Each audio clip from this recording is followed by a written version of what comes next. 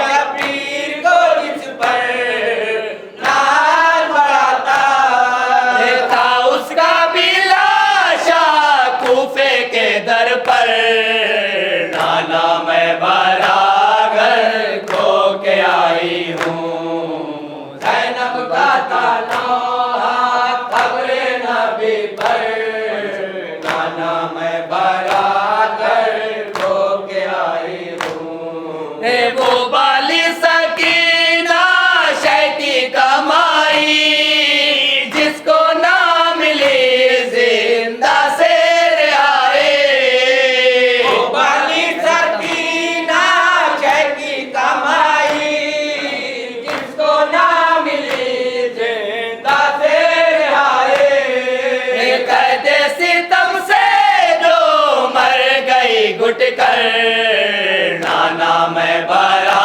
گھر کھو کے آئی ہوں، زینب کا تانا قبر نبی پر، نانا میں بھرا گھر کھو کے آئی ہوں، کانپتی تھی قبر مرسل اعظم، یثرب میں ہوا یوں سرور کا ماتم، کانپتی تھی قبر مرسل اعظم، یثرب میں ہوا یوں سرور کا ماتم، مرثیہ پڑا جب زینب نے نیر، نانا میں بھرا گھر کھو کے آئی ہوں، زینب کا تانا قبر نبی پر، نانا میں بھرا گھر کھو کے آئی ہوں،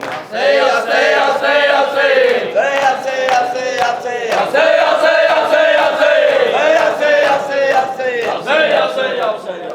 بسم اللہ الرحمن الرحیم صلی اللہ علیہ یا عباد اللہ، السلام علیکم یا امیر المومنین، السلام علیکم یا ابن فاطمۃ الزہراء سیدۃ نساء العالمین، السلام علیکم یا امام حسن مجتبی، السلام علی الحسین وعلی آل ابن الحسین وعلی اولاد الحسین وعلی اصحاب الحسین، خصوصاً سیدی مولائی آقا ابو الفضل عباس ابن امیر المومنین، السلام علیکم یا سفیر امام حسین حضرت مسلم ابن عقیل، السلام علیکم یا جمیع شہداء کربلا و ابن اسیران کربلا ورحمۃ اللہ وبرکاتہ، السلام علیکم مولا یا غریب الغرباء، السلام علیکم یا معین الضعفاء والفقراء، السلام علیکم یا شمس الشموس یا انیس النفوس یا ایھا المدفون بارض طوس، السلام علیکم یا مغیث الشیعۃ ذوار فی یوم الجزاء، السلام علیکم یا سلطان العرب والعجم یا ابا الحسن یا علی ابن موسیٰ الرضا، روح جسمی لک الفدا ورحمۃ اللہ وبرکاتہ، السلام علیکم مولا یا صاحب العصر والزمان، الامان الامان الامان من فتنة الزمان، السلام علیکہ یا مظہر الایمان، السلام علیکہ یا کعبۃ الایمان، السلام علیکہ یا امام الانس والجان، السلام علیکہ یا شریک القرآن، السلام علیکہ یا امام زماننا هذا جل اللہ تعالی فرحجک وسأل اللہ تعالی مخرجک وظہورک وجعلنا من اعوانک وانصارک شیعتک ومحبینک ودعوتک لجدنا بمعصیتک۔ السلام علیکم ورحمۃ اللہ وبرکاتہ۔